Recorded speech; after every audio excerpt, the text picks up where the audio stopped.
He was an extraordinary figure in Australian history and in Antarctic history as well. He was one of the great pioneers in Antarctica. And just 100 years ago, it seems quite a short time, but they were going off the map, and he was leading an Australasian expedition which was heading into uncharted waters, and they were quite an extraordinary group of men. The expedition certainly had tragic elements. The loss of life of Xavier Mertz and Lieutenant Ninnis was a tragedy, and the survival of Mawson was truly a heroic episode. But more importantly than that, the Australasian Antarctic Expedition set science as its foundation and achieved enormous amounts of scientific results. And even more importantly than that, it set science at the centre of the future of humans in Antarctica. And that was the most important legacy from this expedition and from the expeditions that Scott led and Shackleton led. They placed science at the centre of Antarctica's future, and that still remains today, and that's a huge legacy. They were exploring where no one had been before, and there were just 3 of them, and when those 2 died, Mawson had to survive 100 miles back to camp with very little food and very little clothing.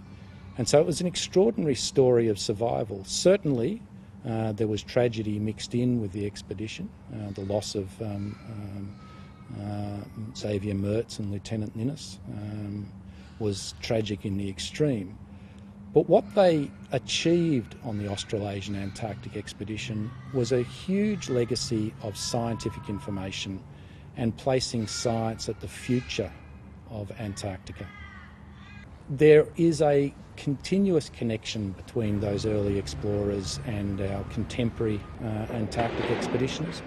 They all take risks. They all go to the southern continent because they're passionate about the protection of the environment there, and they're really inquisitive about what such a hostile environment looks like and feels like to be in for extended periods of time. And while modern day expeditions are much safer than those earlier day expeditions, there's still a very direct connection, and the modern day expeditioners feel that connection. They feel the lineage back from Mawson 100 years ago to what they're doing today.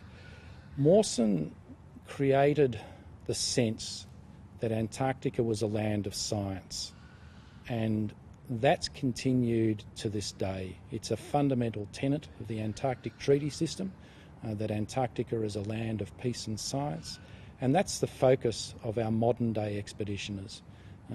It's tough living conditions, and we have to spend a lot of money and a lot of time and a lot of resources making sure we live safely in Antarctica, but that's all about the science that we do, and Mawson was first and foremost a scientist with an inquisitive mind.